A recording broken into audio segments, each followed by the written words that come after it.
70%.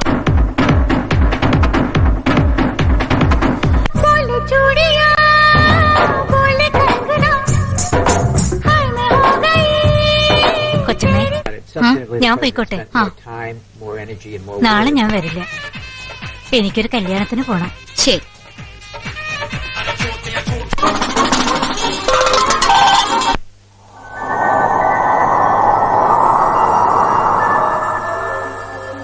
ഒരു ഭാര്യയാണെന്നറിയാതെ, പേര് പോലും അറിയാതെ ഞാൻ ഇഷ്ടപ്പെട്ടു പോയി.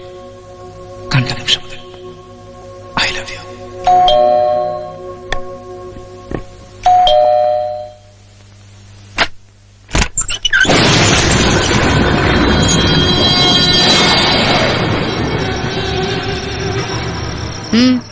ഒന്നും പറയണ്ട മോളെ.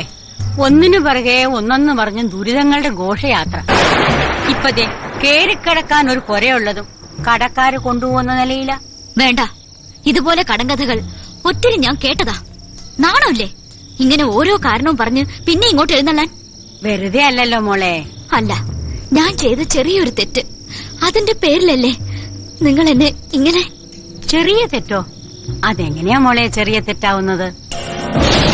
അതായത് വേണ്ട, വിസ്തരിക്കണ്ട. ഇപ്പൊ എന്താ വേണ്ടേ? ഒരു 10,000 രൂപ തൽക്കാലം പറഞ്ഞു നിൽക്കാം. ഞാൻ ഒന്നും മറന്നിട്ടില്ല. മോള് തന്ന കാശുകൊണ്ട് ഒരു മോളെ കെട്ടിച്ചുവിട്ടു. ഇനി ഒരെണ്ണം കൂടി ഉണ്ടല്ലോ, സിസിലി. മോളെടുത്ത് ഇപ്പൊ ഇല്ലെങ്കി വേണ്ട. സത്യൻ അങ്ങനെ വരുമ്പോ ഞാൻ ചോദിച്ചു വാങ്ങിച്ചോളാം. നിൽക്ക്. ഇത്രയും വലിയൊരു ബംഗ്ലാവിന്റെ കെയർടേക്കറായി എന്നെ സഹായിക്കാൻ കൂടിയാ നിന്നെ ഞാനിവിടെ പോസ്റ്റ് ചെയ്തത്. ഇതിപ്പോ കാവൽ നായ്ക്ക് കാവൽ കിടക്കേണ്ട ഗതികേടാണല്ലോ ഈശ്വര എനിക്ക്. എടാ, ആരെങ്കിലും കേറി വരുമ്പോ ഒന്ന് കൊരക്കെങ്കിലും ചെയ്തൂടെ നിനക്ക്? നിന്നെ മാറ്റിയിട്ട് ഒരു ചുണക്കുട്ടനെ ഇവിടെ നിർത്തണമെന്ന് ഞാൻ എപ്പോഴും വിചാരിക്കും. പക്ഷെ നിന്റെ അടുത്തുള്ള സെന്റിമെന്റ്സ് കാരണം എനിക്ക് അതിന് കഴിയുന്നില്ലടാ. കഴുതക്കുട്ടി, കിടന്നുറങ്ങാൻ നോക്ക്. Come on come on, sleep sleep. കിടക്ക കിടക്ക കിടക്ക. ആ, ഗുഡ് ബോയ്. ഇത് അവസാനത്തെ കാശ. ഇനി എന്നെ ഉപദ്രവിച്ചാ? എനിക്കറിയാം മോളെ. പക്ഷെ ഗതിയിട്ട ദിനാമ ചെട്ടത്തി ഇനിയും വരും. ഇവിടോട്ടല്ലാതെ വേറെ എങ്ങോട്ട് പോവാനാ ഞാൻ? കർത്താവേ, ഇനി ഈ പാതിരായ്ക്ക് വണ്ടി കിട്ടുവോ ആവോ? എന്റെ പഴയ മുറി ഒഴിഞ്ഞു കിടക്കയില്ലേ, അവിടെ കിടന്ന് രാവിലെ എണീറ്റ് പോവാം. തള്ളേ, ഇറങ്ങി പോകുന്നുണ്ട്. ശരി. അപ്പഴേ മോളെ, കുട്ടിക്കാലത്തേക്ക് ടാക്സി പിടിച്ചു പോവാണെങ്കിൽ എത്ര?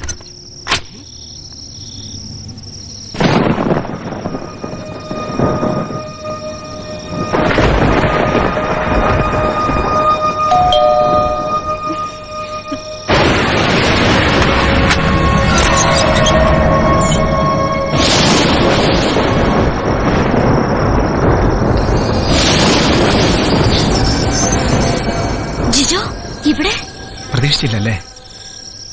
കണ്ടുപിടിച്ചു. If there's a will, there's a way. This is too much. ഈ നേരത്ത് കാണണമെന്ന് തോന്നി. കിടന്നിട്ട് ഉറക്കം വന്നില്ല.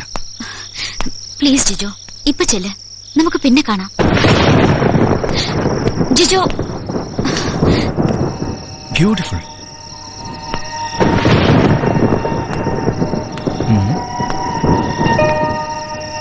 You play this? വല്ലപ്പോഴും. അപ്പോ ഭംഗിവാക്ക് പറഞ്ഞല്ല, മ്യൂസിക് ഇഷ്ടമാണ്.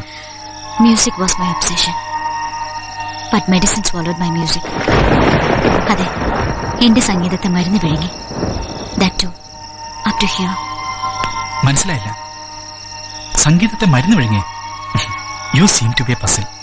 Yes, I am. Jijo, it's better you go now. പറഞ്ഞില്ലേ, നമുക്ക് പിന്നെ കാണാം. എന്താ, സാന്ദ്രയ്ക്ക് ഭയമുണ്ടോ? ഉവ്വ്, ഉണ്ട്. എന്നെ തന്നെ. Please Jijo, please go. Sandra പറഞ്ഞ പോലെ എനിക്കുണ്ട് ഒബ്സഷൻസ്. സംഗീതം, പിന്നെ ഈ സൗന്ദര്യം.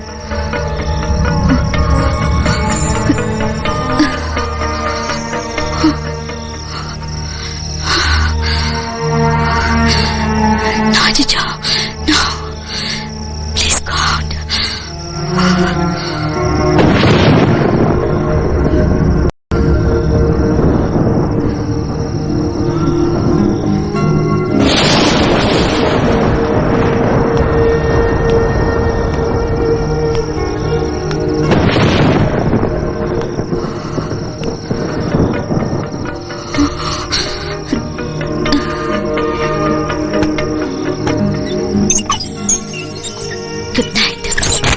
Sandra, open the door.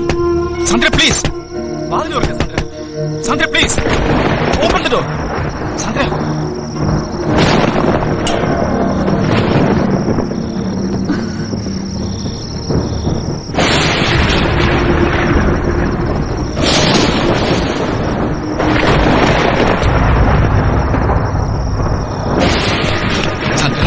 Please open the door.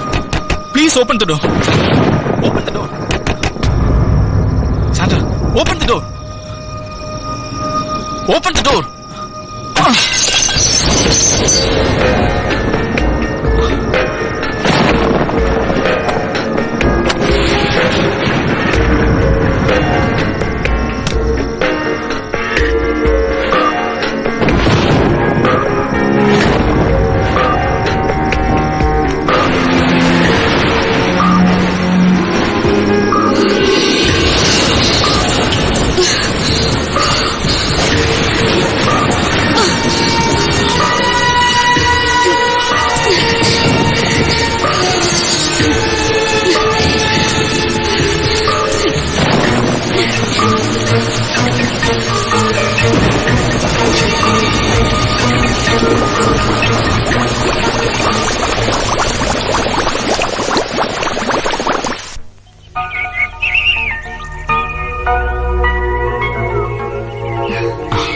എന്നോട് ഇത്ര ഇഷ്ടം തോന്നാൻ എന്താ കാരണം? അറിയില്ല. May be you are my destiny. അതോ മ്യൂസിക് കമ്പോസിങ്ങിനിടെ വീണ് കിട്ടിയ റൊമാൻറ്റിക് റിലീഫോ? അങ്ങനെയാണെങ്കിലും ഇറ്റ്സ് ഓക്കെ. പക്ഷേ ഇപ്പൊ നമ്മൾ തമ്മിലുള്ള ബന്ധം, അടുപ്പം, ഇതൊന്നും മൂന്നാമതൊരാൾ അറിയരുത്. കഥകൾ വായിക്കാറുണ്ടോ? ചിലപ്പോ. എഴുതാറോ പറയാറോ ഉണ്ടോ? ചിലപ്പോ. ചിലപ്പോ ഒരു കഥ. ഇവിടെ വന്നു, തെറ്റില്ലാത്തൊരു പെണ്ണിനെ കണ്ടു, വലിയൊരു പണക്കാരന്റെ ഭാര്യ.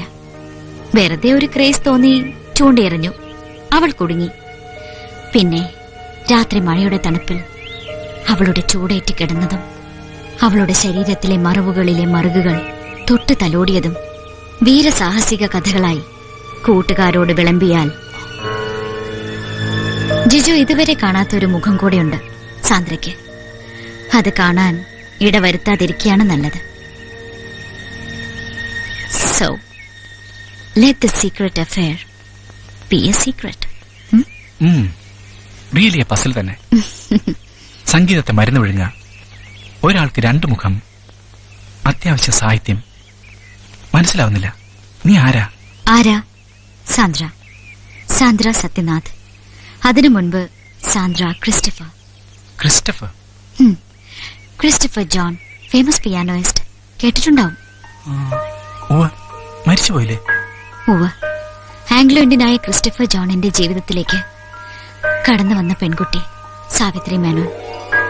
പേരുകേട്ട തറവാടിന്റെ മുറ്റത്ത് കവിതയും സാഹിത്യവുമായി കഴിഞ്ഞവൾ എവിടെയോ വെച്ച് ക്രിസ്റ്റഫറുമായി പരിചയപ്പെട്ടു, അടുത്തു.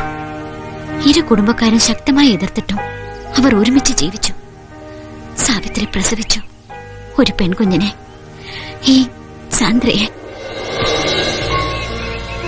അച്ഛന്റെ സംഗീതവും അമ്മയുടെ കവിതയും കേട്ട് 14 വയസ്സുവരെ അല്ലലെന്തെന്നറിയാതെ ഞാൻ വളർന്നു.